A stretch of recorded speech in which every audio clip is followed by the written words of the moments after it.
From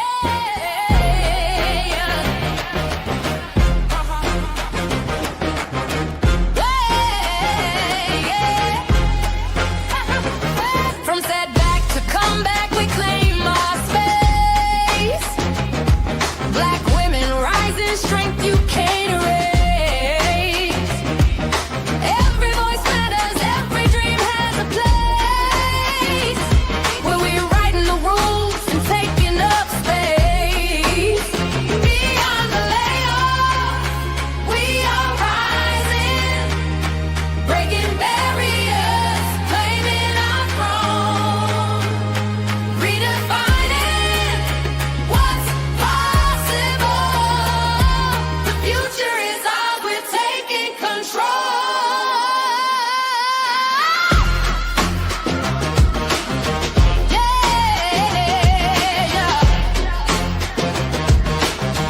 Beyond the layoff, black women rising.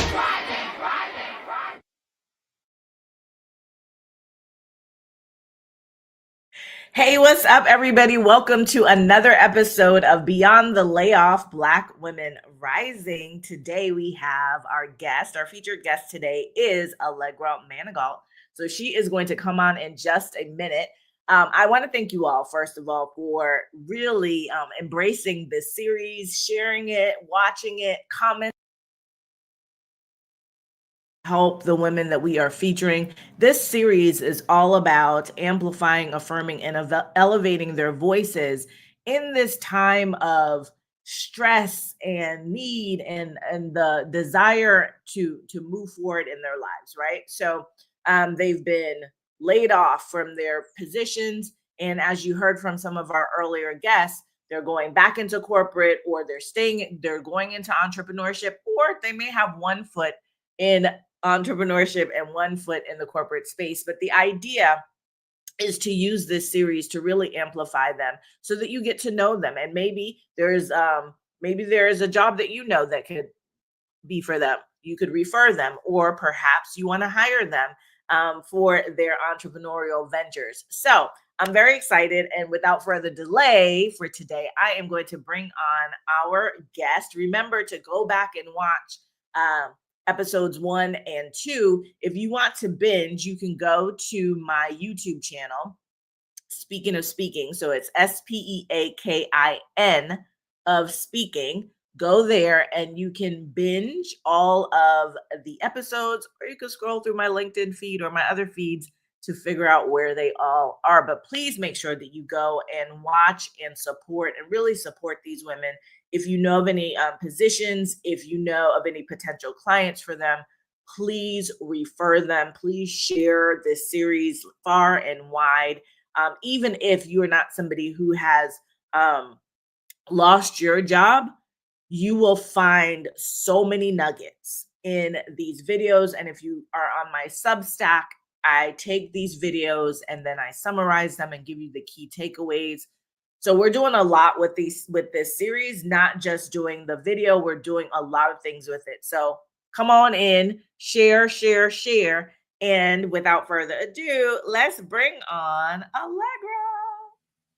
Hi, Allegra. Hey, Kelly, I love that music too. Oh, thank you.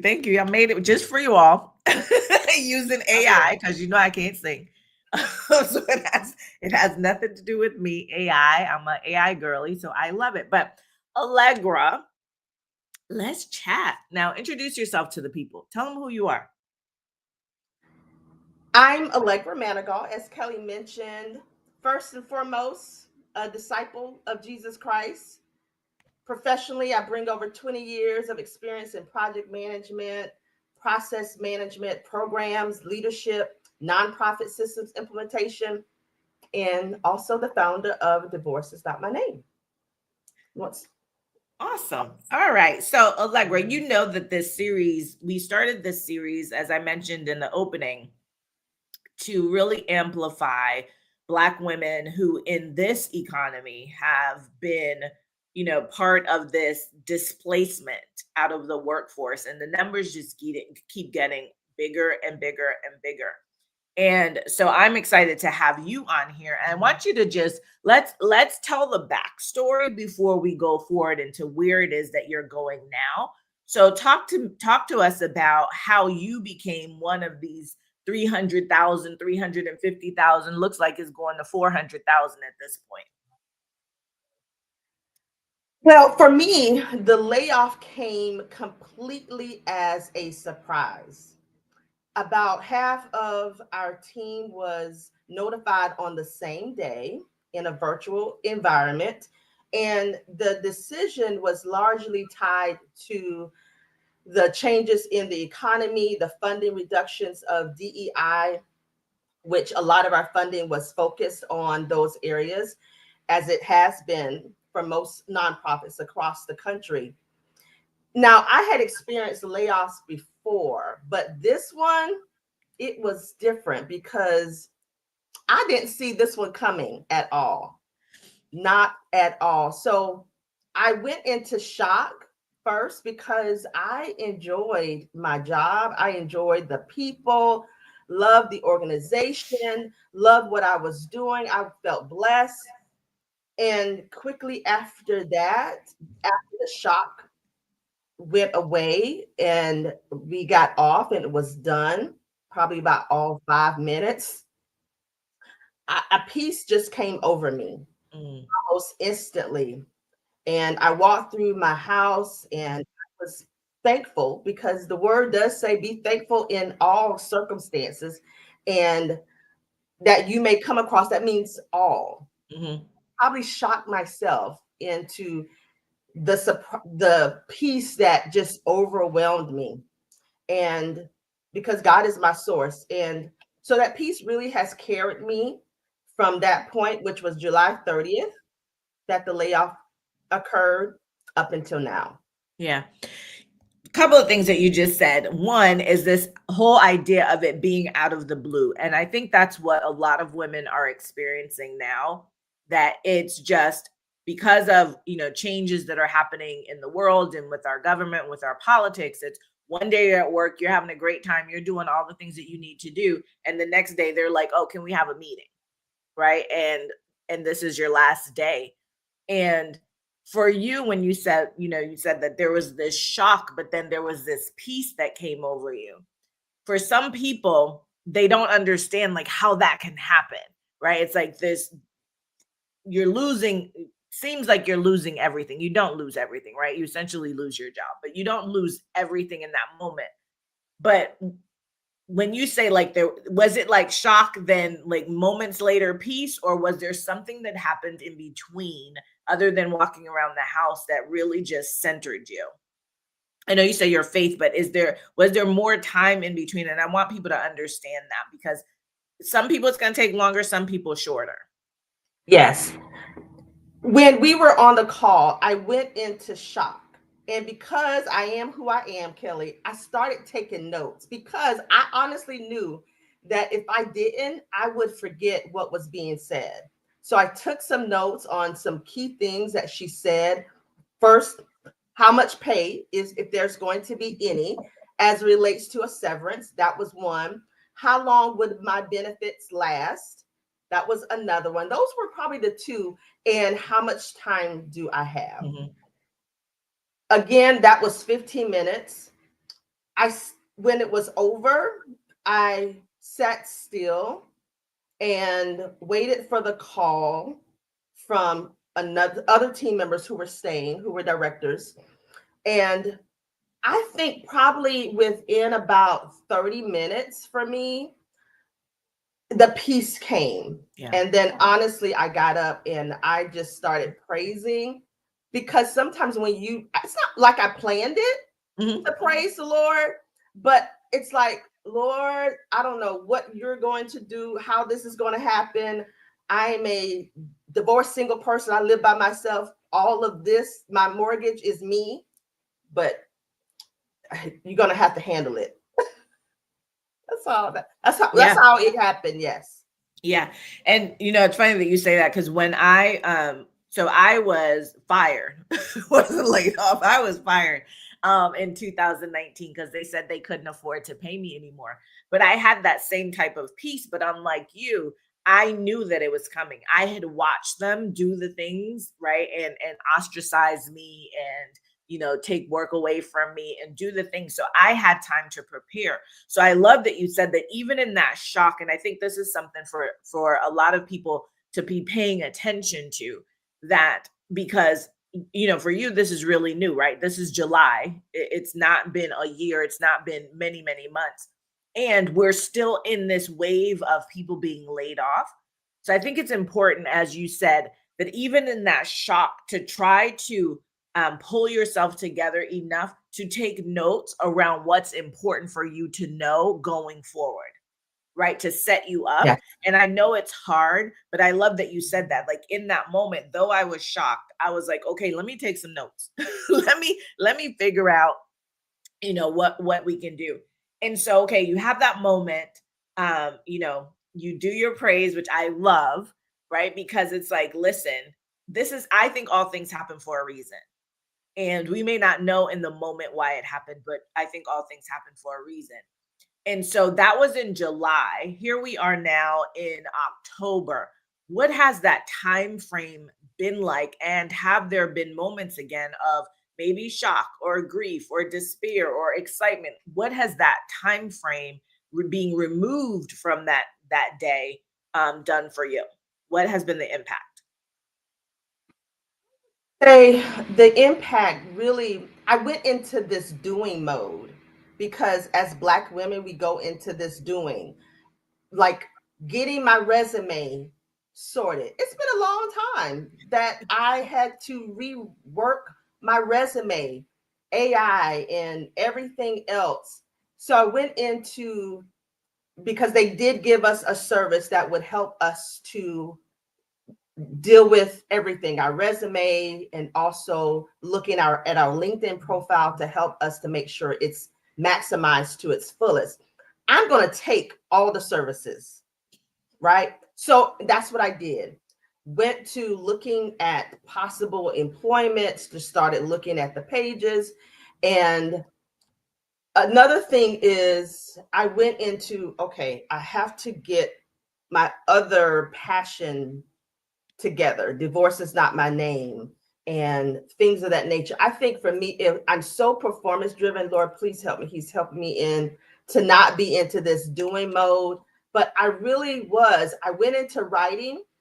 That it happened on a Thursday. On that Friday, I think I posted on LinkedIn that I was laid off, and that was an interesting part for me to just lay it out there. But I believe that when you put things out there, one, the enemy cannot shun you. He can't make you feel some kind of way. And I just put it out there. Praise my job and what I've learned, my experience. I think I just went into doing mode. Up until a week ago, Kelly, I was at home and I just felt mentally that I needed to just get away from my environment. I just needed to get away to just really have some alone time. Although I've gone to the park and I just looked at the credit card. I'm like, no, I know I'm not supposed to use it, but Lord, I need this. And he also, I think, allowed me to. So it was just over a week ago. I went to the coast of Georgia for a few days just to be in a whole different environment and to have some alone time with the Lord and to hear from him and just to get a refreshing to my soul and my spirit, because I needed to process everything. Yeah. And that's what happened. Yeah. I love that. And when you said I looked at that credit card, I'm not supposed to use it, but self-care is part of this. The ability to, lean into what's happening, what you're feeling, and not be in doing mode, because we are very much doers. And so sometimes we get into that doing mode. It's like, okay, I have this mortgage to pay, I have bills to pay, I have to do all of these things. Meanwhile, we don't take care of ourselves. So I'm glad that you did take that time and that you resisted the urge to say no, right? And really believe that it will take care of itself, right? Yes. Yeah. Yes, absolutely. What has been the hardest part for you?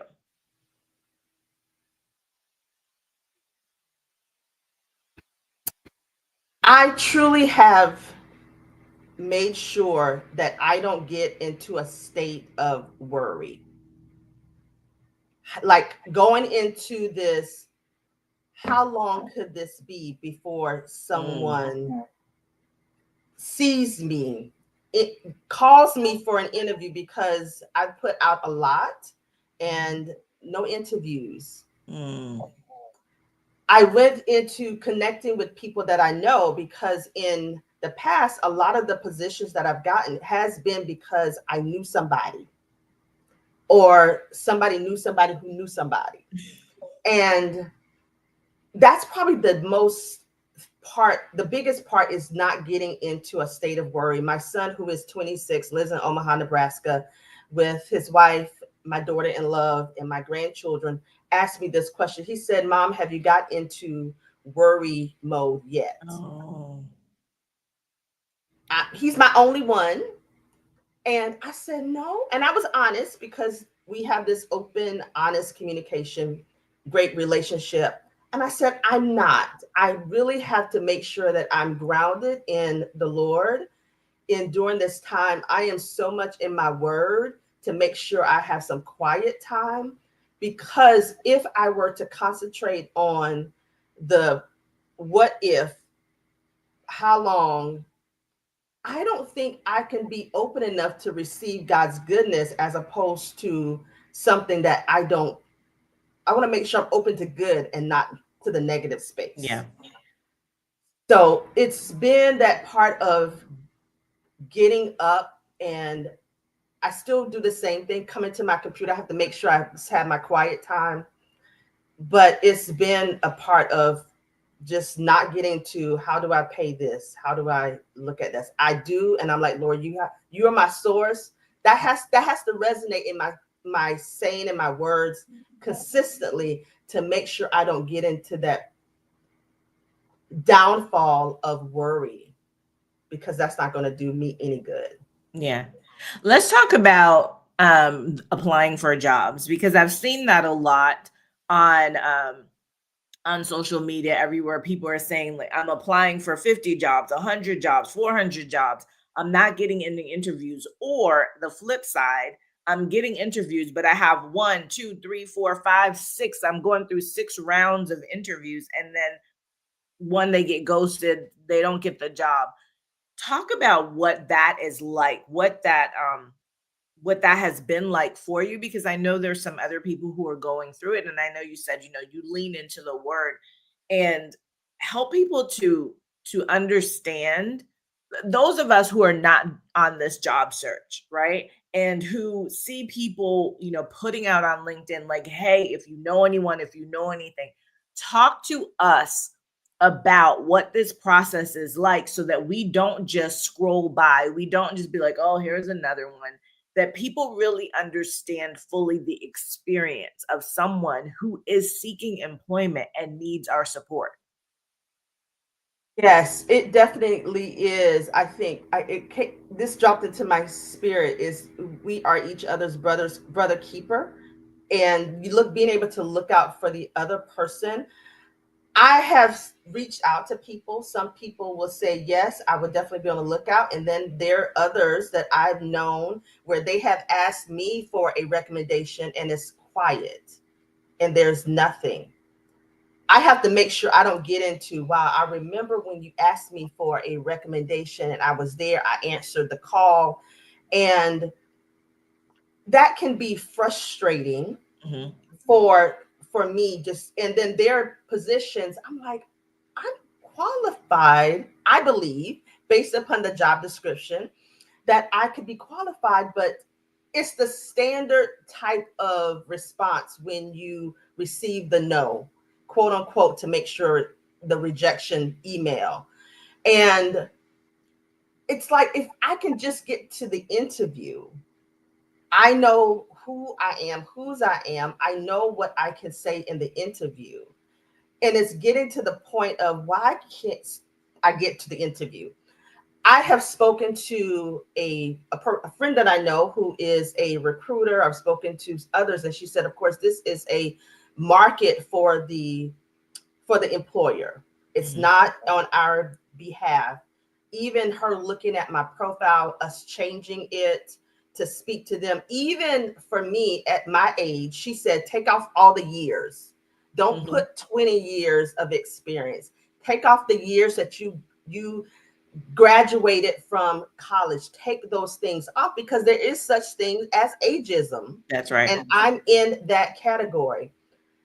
So it's definitely been frustrating a frustration in all of this, because as I'm looking at all of the experience that's out there, and I'm looking at what people are saying, that they're not even getting to be interviewed, or they're going through all of these steps. Some outline 5 steps that you have to go through. And I'm like, wow, I guess it's in their favor, which is why I said, okay, I can't put all of my eggs in this basket. So now, Lord, I have to gain the courage to step out into this entrepreneur space that you have called me to. I cannot get stuck, because this is something that you gave me, but I have to just go out and just take the move that you have given me, and just do it and walk out on faith. Absolutely. Absolutely. I love that. And so many, I was reading a study this morning and they were talking about entrepreneurship and women in entrepreneurship. And it said that since I think it was 2020, since 2019, I think it said that there's been a over 60% increase in women going into entrepreneurship. And we know that Black women go into entrepreneurship at a higher rate.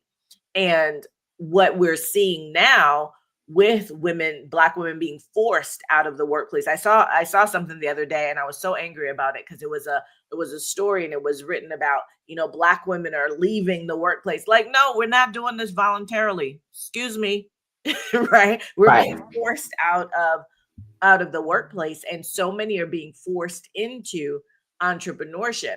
And in some respects, like you had, right, divorce is not my name, you had that already in your mind, so you have an entrepreneurial spirit. But there's so many women who that's really not what they want to do, right? So they're being forced out of the workforce and now being forced into entrepreneurship, which is not really what they want to do. They want to create an impact in the world, being of service inside of, an organization where they don't have to worry about, you know, getting clients and, being the accountant and the marketer and all. So it is really hard. So I love that you shared that about the frustration and, changing. I used to train on unconscious bias, and I was an employment lawyer for so many years. So yes, I know all about the ageism and the sexism and the racism and what it looks like when it's on your resume or when it's in your LinkedIn profile, just any number of things that people are looking at.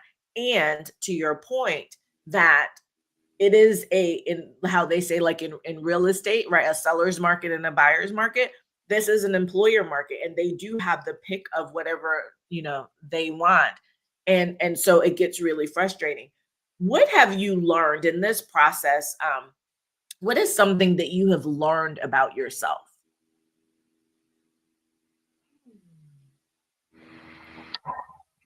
There are 2 things I have learned. I have actually been reminded of something that I put on my LinkedIn profile years ago. And it is, I'm a person who bridges people with process. And I went back to that. I have also realized about myself that I have some great experience. I have some great knowledge, some great skills.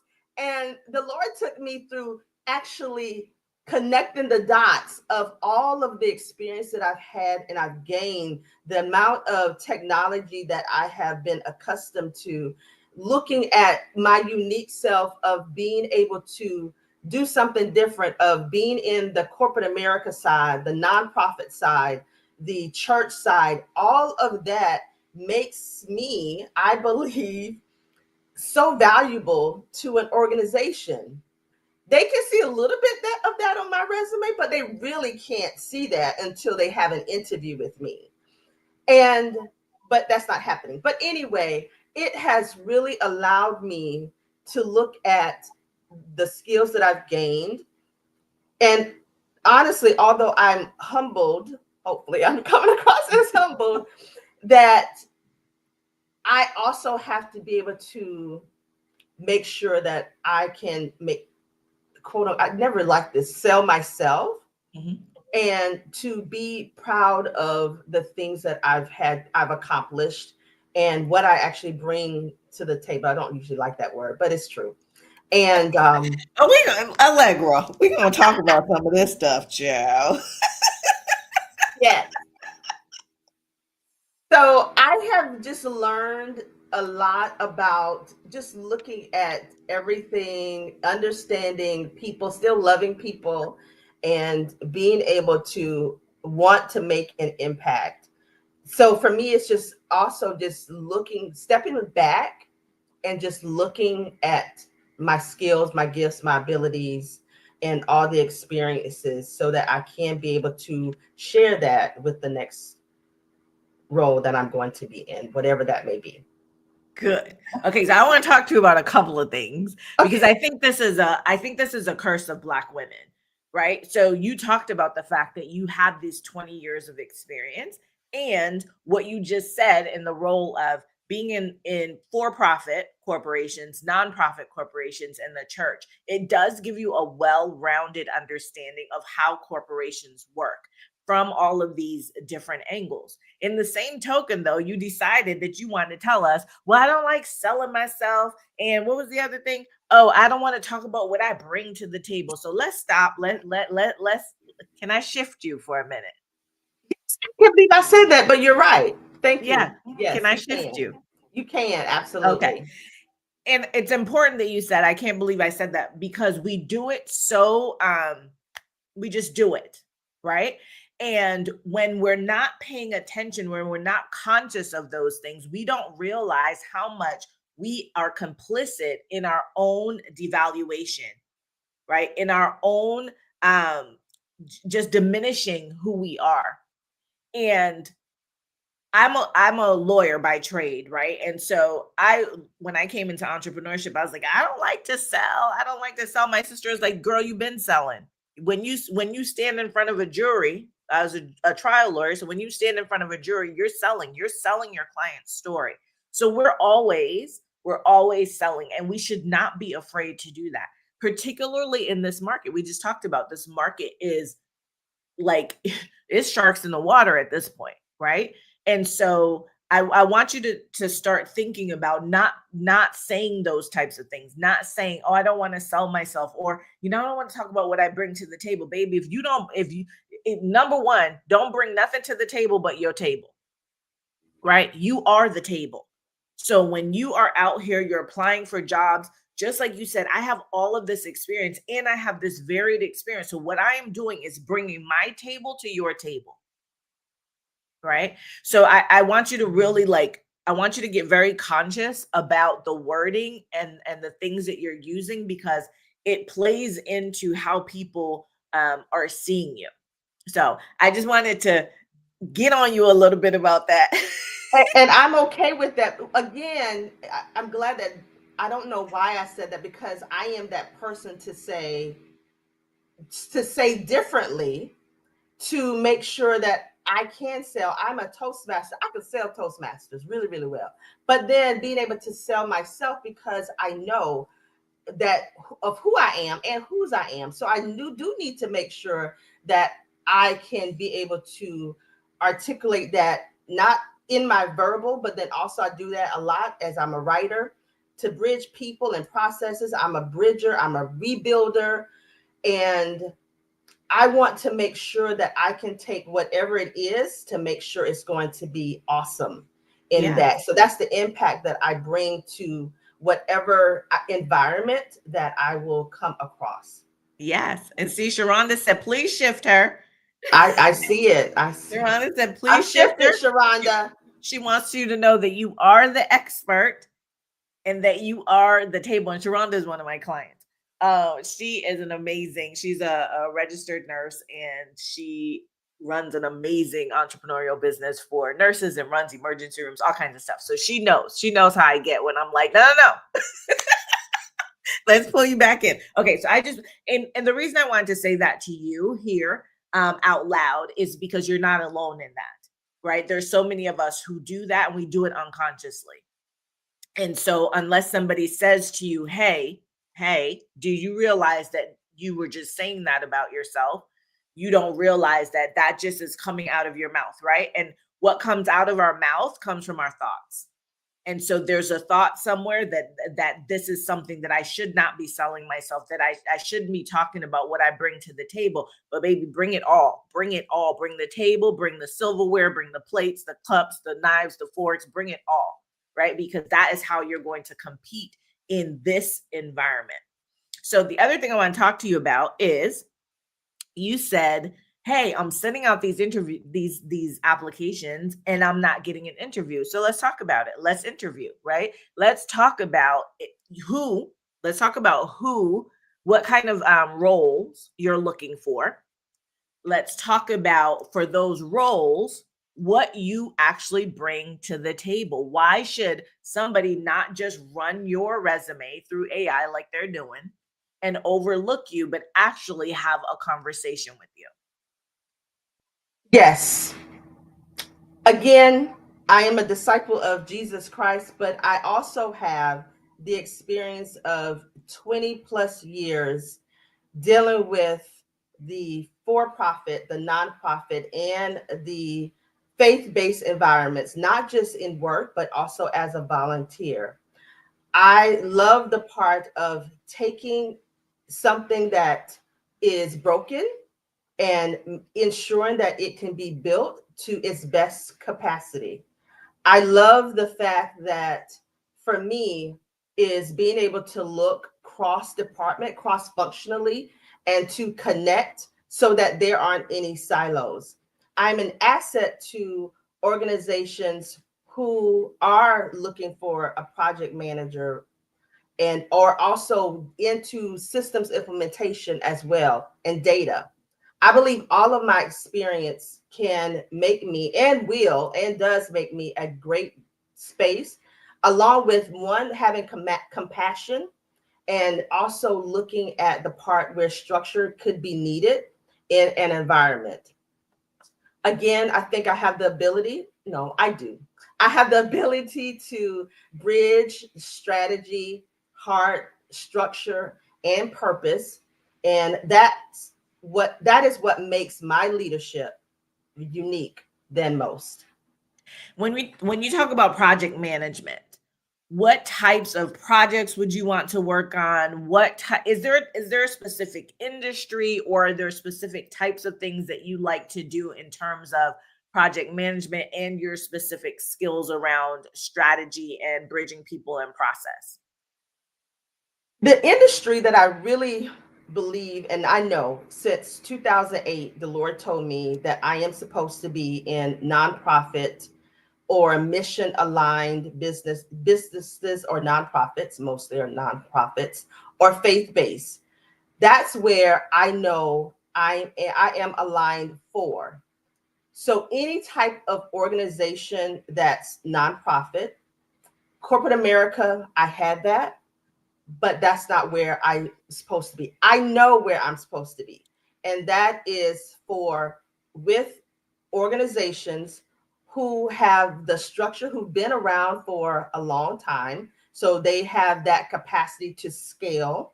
And those that are just mission centric, they're about the people and making an impact to who they serve. And that's the industry for me. For projects, I don't have my certification. And even that's a whole nother different story for me. You're That's not doing it something again, oh, Allegra. what did I say? You're doing it again. I didn't ask you if you had a certification. The people didn't ask you if you had a certification. We're selling ourselves what we have, not what we don't have. You're absolutely right. You're absolutely right. Girl, you know how to you know how to manage projects. I You've been absolutely doing it do. for I over 20 absolutely know years. how to manage a project, use Asana, use all of the boards, and to make sure that we are aligned for budget and that we are making sure everything is going to be great in the end. So, And yes. on time and And within scope, right? yes, all of No those. On scope time. creep. Right. Yes. I All like the when tasks are done. you know you were coming for this, huh? Yes.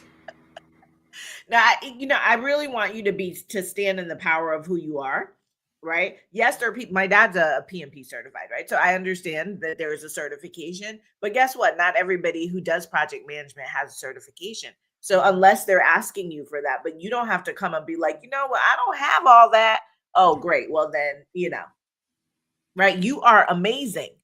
You have been doing this for 20 plus years. And guess what? You've been doing it 20 plus years without certification. Guess what? Were they asking you for one? No, they were asking you to do the work, right? So, Absolutely. yeah. So anybody who is watching, if you know someone or you are a nonprofit, and you are looking for someone like Allegra who has this type of project management experience, understands the alignment of people and process, is really interested in helping you to live out your mission in a way that serves the community that you have decided that you want to serve. Listen, reach out to her. So if you know somebody, if you are that somebody, I really want you to get in touch with her and have a conversation, because like you said, it's this hard part now of trying to get the face to face to have the conversation and not having AI like just shift us out of that space. And so I want to shift for a second, because I know that we have that the corporate piece of it. And you said nonprofit, they're corporations too, right? So that's corporate. It's just a different type of corporation. But I want to, she says my sound went out. I don't know. Hopefully not. Maybe on her end. But I also want to talk about your entrepreneurial venture. So in the very beginning, you mentioned divorce is not my name. So talk to me about divorce is not my name. What is that? Who is it for? Who would be your ideal client for that? Divorce is not my name came about in 2023. I was still working, but after 5 o'clock, it was about divorce is not my name. And I got divorced at the age of 30. And it was in 2023, as I was thinking about this entrepreneurship role, the Lord said, go back to what you know, is that you did a good job raising your son. And you also have now a great relationship with your ex-husband. Help those women who have struggled, specifically divorced and single moms who are still raising their children, to help them through that process, specifically about making sure that they are healing well, emotionally, mentally, and spiritually, and that they're claiming their God-given identity. Because sometimes when you're in a relationship, you lose that part. And Divorce is Not My Name is that platform specifically for divorced and single moms to help them to raise well-adjusted children. And that's the heart of God. He wants the women, the mothers, to be healed so that the children can also be healed and whole. God is looking at the next generation. He's looking at where he wants this world to be. And he wants his women, his daughters of the Most High, to be healed and whole. And that's the platform that God has graciously called me to, is Divorce is Not My Name. So I have this strategy, a 4-part strategy called ATOM: acknowledge and assess who you are, turn inward, turn upward, own your story, and move forward. Love it. Love it. And so is it a group program? Is it a course? Is it one-to-one coaching? How do you work with moms who are going through this? Mhm. There are a couple of ways. It's a community, definitely community. It's an 8-week program that I'm beginning to launch.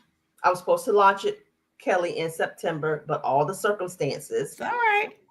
It's an 8-week program that I will take a cohort of women through to go through the Adam principle. But then also, I want to make sure that we stay connected because I want us to also make sure that we are in support of each other. I'm all about community. I didn't have that.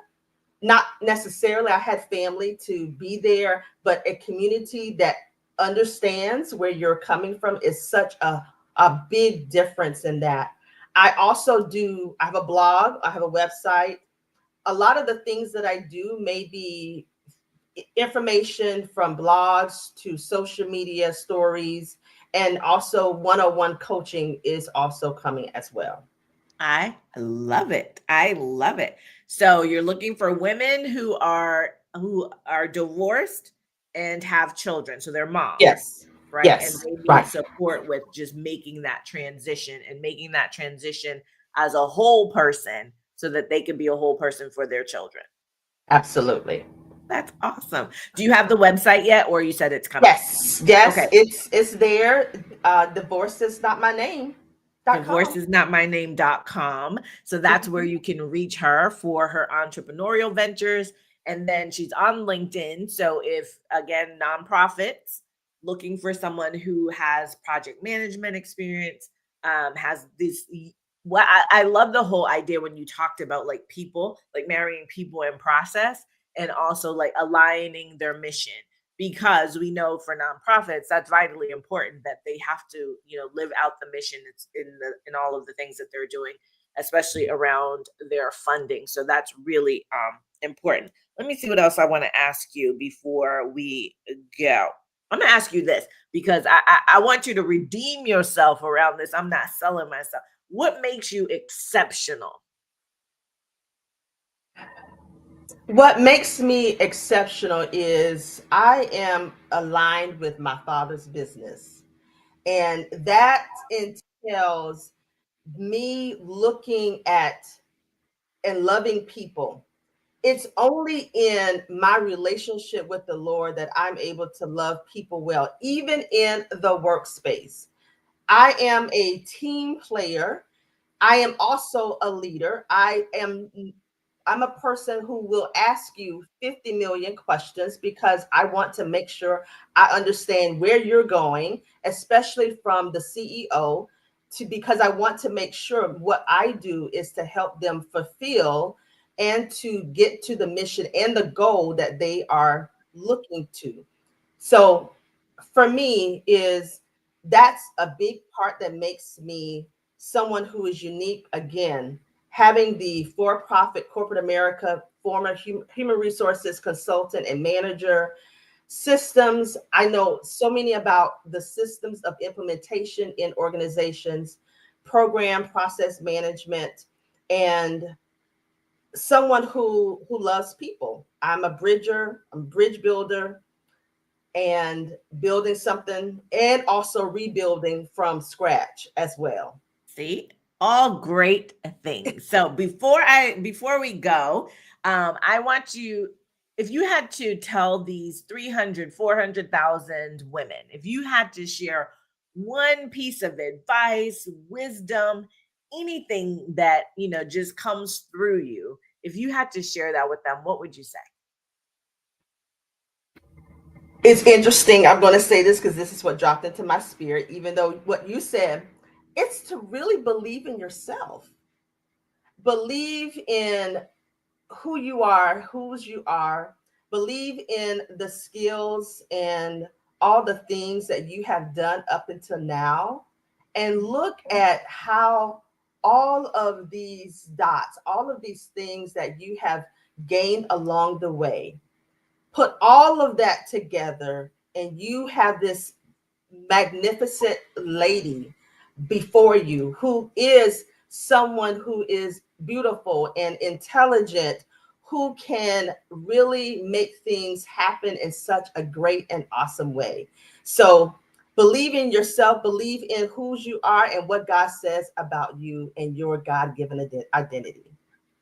I love it. I think that will really free somebody and really hit them, to their soul. And that's what this is all about, is making sure that we are our sister's keeper. When I decided to put this together, I did a post, and the post was me looking out into the water, and the caption was, "I am my sister's keeper."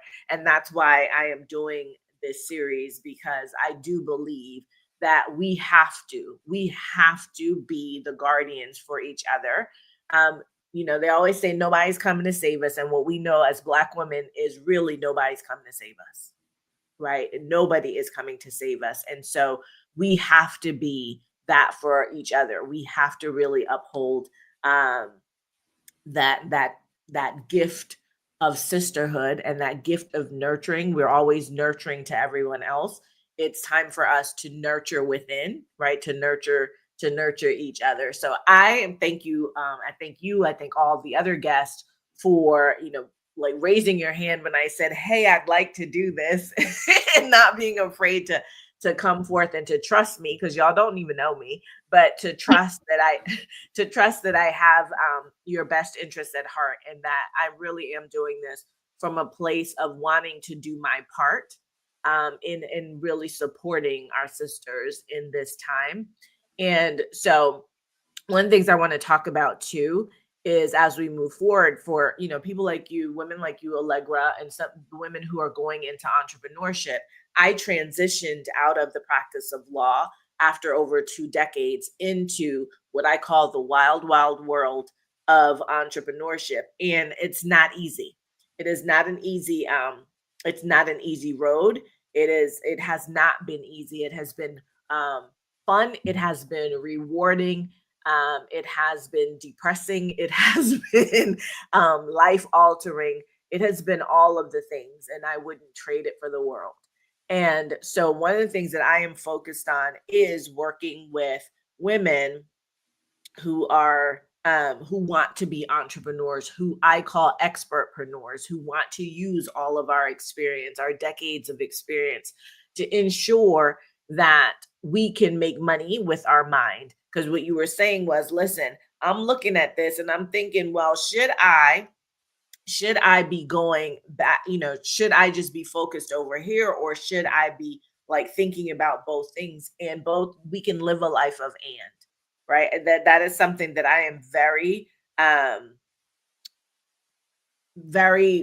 adamant about, that we can live a life of and. When I was in college, so at the age of 20, I got pregnant, and I was supposed to be starting my master's degree. So I graduated from college in May. I think by June, July, whatever it was, I was like, oops. And and I was supposed to be starting my MBA in November. And I had to make a decision about what I was going to do. Was I going to go to school and not have the baby? Was I going to go have the baby and not go to school? And in that moment, I decided that I would live a life of and so that's how I have lived my life going forward. That I'm living a life of and so for those of you who are living a life of or you've decided that you want to go into entrepreneurship, or you're not sure, or you're going to be in corporate still, you still have to have an entrepreneurial mindset. So I want to invite you to share some time with me November 3rd through the 5th. It's called Position for Profit. I'm trying to get it to scroll, but for some reason the thing don't want to scroll, honey. It does not want to scroll. Oh, here, scroll. Um, Position for Profit. You can go to position4profit.com. And what we're going to be doing is talking about mindset, message, and money. So we have 3 days virtual, so from wherever you are, and so that we can really help you. And so if you're looking for a new job, if you're going into entrepreneurship, we got to get your mindset together. We have to get your positioning together. As I was saying to Allegra, you're going out into this shark infested pond, basically, right? Or beach, or whatever they want to call it. And there's so many people out there. So how is it that you are positioning yourself differently? whether you're going back into the corporate space or you're going into the entrepreneurial space, how is it that you're going to show up differently than everybody else who's doing everything that you say that you can do and is going for the same roles that you can say that you're going for? And then also, how do you elevate your authority so that people look at you as not just another employee or not just another, quote unquote, you decided to be an internet guru, but that you actually do know your stuff. And so we'll be talking about your messaging and helping you get your content together. And then we got to make money. We got to make money, right? The study I was watching this morning, that I read this morning, it was talking about the fact that though women are starting all of these businesses, when they're looking at money and looking at whether or not we looked at entrepreneurship as the idea of building an asset. We didn't look at our business as building an asset. We looked at it from the idea of we want to be our own boss. So this idea of freedom and creating impact. And it's something that when I came into this entrepreneurial space and started to watch what was happening, especially with Black women in this expert industry, is the lack of knowledge around building the business around your expertise. And so we'll be talking about building your revenue roadmap.